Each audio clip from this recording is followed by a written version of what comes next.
In 2013, Blackmagic Design released a camera that was truly unique.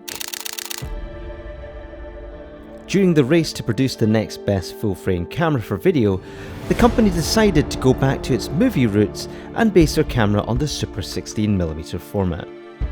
This meant a sensor size that was even smaller than Micro Four Thirds.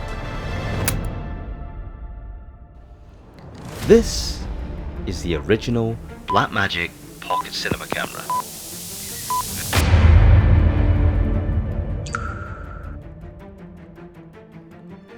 This little pocket rocket is probably the closest thing you're going to get to making your life look like a low-budget 90s movie for less than $1,000. Slap on a pancake lens and this camera is truly pocketable. Don't be fooled by the size, it's a serious filmmaking device. Remember, it's not about the size of the boat, it's about the motion of the ocean, despite what some clients might think when you turn up on set with this. Following in the footsteps of the successful Blackmagic cinema camera in 2012, the company decided to release this little guy, which is a compact camera-shaped video-only device. Now, I've actually owned this since 2014, taking advantage of Blackmagic's first big sale where they slashed the prices of these. And over the years, I battled with all the quirks and the drawbacks and the niggling issues that the camera had. Initially, when this first came out, it had tons of problems, like the black dot problem if you shone it up to the sun and things like that. But over the years, with firmware updates and with more and more companies making third-party accessories for it, and then becoming more accessible, it was becoming easier and easier to actually get this to be usable on set. I used to have the full tilter kit rigged out with the 15mm RAWs and the V-mount battery in the back. But over the years, I've done away with all of that and I stripped it right down to make it more pocketable. Over the past couple of years, this geriatric old thing has been making a bit of a comeback on social media. Now, I think mainly it may be due to the fact that the image that this camera produces is a little bit special in comparison to all these new cameras, as they are sharing very similar sensors and the images kind of look and feel the same. Whereas something like this has a bit of a softer image and it's just, I think it just feels like it's a bit more special looking. Dare I say it looks a bit more like film. And obviously this is still quite a long way away from looking like actual film. But I think it's closer than a modern day mirrorless camera. Once you pop the footage onto the computer, you start to see what all the hype is about.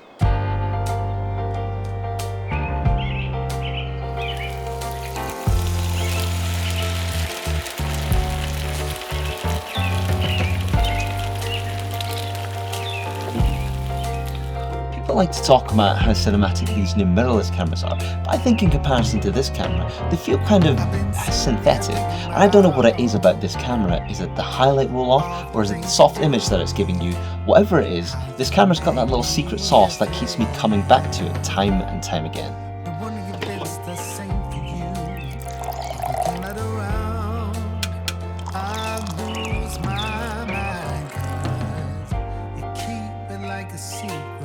The images that this camera produces are truly wonderful to look at. With the right amount of know-how, you can get some truly marvellous looking stuff out of this little guy. Images you really wouldn't expect from such a reasonably priced piece of kit.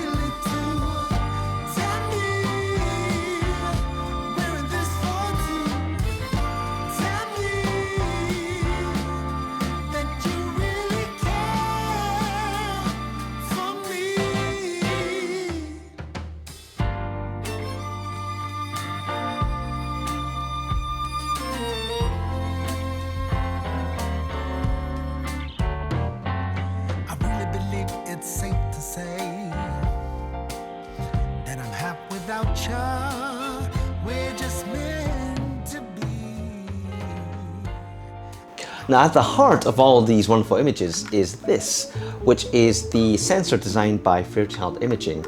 Now, if you rummage through the internet, I'm sure you'll find plenty of posts praising the early Blackmagic cinema cameras, which were using sensors designed by Fairchild Imaging, and many people comparing them to a very Arri-like look. Now, this tiny sensor is designed after the Super 16mm film format.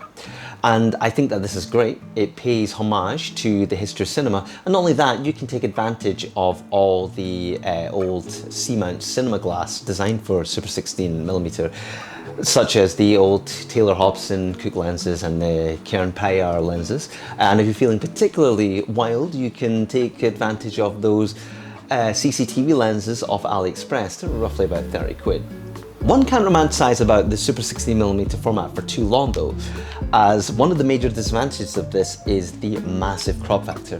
Now if you thought Micro Four Thirds had a big crop at 2x crop, the 2.88x crop on this camera will no doubt leave a bit of a sour taste in your mouth.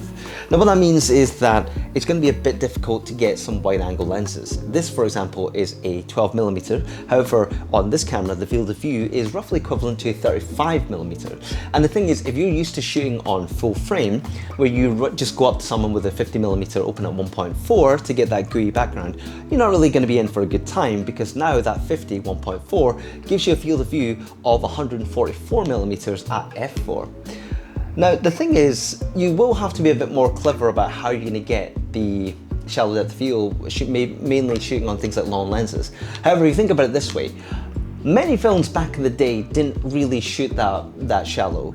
And the thing is that they wanted you to be able to capture more of the scene visually, and they wanted you to be able to appreciate everything that was happening in that world that they created, and to appreciate all that wonderful set design. So I think that the lack of a shallow depth field isn't that big an issue.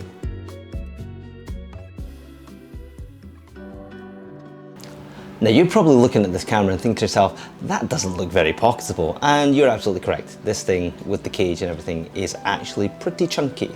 However, once we strip it down, so we take the lens off, and then we take this out of its cage, and as you can see, the camera is actually pretty small and it's plenty manageable for your pockets. So once we pop on a pancake lens like this Olympus 17mm f2.8, this will easily fit in most pockets. Now it's small, but it's not GR3 small. So the camera uses these Nikon style batteries. This is actually a third-party one by Kingma, but you get the gist. It's the EN-EL20 batteries.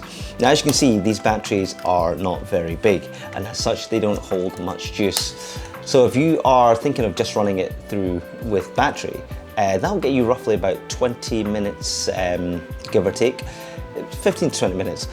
The 15-minute part is if you actually start reviewing your footage. As soon as you click playback, the battery depletes really quickly. So this is the body of the camera. It's a very minimalist design. It only has a few buttons here and there, and the buttons are plastic, but the body is a very sturdy metal, and it's wrapped in this kind of quite nice plastic. The thing is though, that the buttons are kind of cheap feeling. They have this like horrible clicky sound. But you do get all the essential buttons. You get a power button, menu button, you got your D-pad. Iris and focus buttons work with lenses that can communicate with the camera, and you've got this big record button at the top and the playback buttons up here. One thing that I do want to mention is the cooling system on this camera. The way that the cooling system works is that there's no fan inside the camera. They run the heat out through the body. Now because this is a metal body, this camera gets really hot, like scorchingly hot, after a long record time. The thing is, it's not like unbearable. It's not like to the point where you can't touch it, but it is uncomfortably warm. And so if you're not going to be using this with a cage of some kind, and you're doing like a long shoot, you will definitely feel the heat sizzling on your fingers. I often question what came first, the gas or the misery. Am I miserable because I have gear acquisition syndrome, or do I have gear acquisition syndrome because I'm miserable? I find myself constantly being drowned by flashy, clickbaity titles on all these new YouTube videos talking about the latest and greatest cameras that are the most cinematic thing that you're possibly able to get with your money.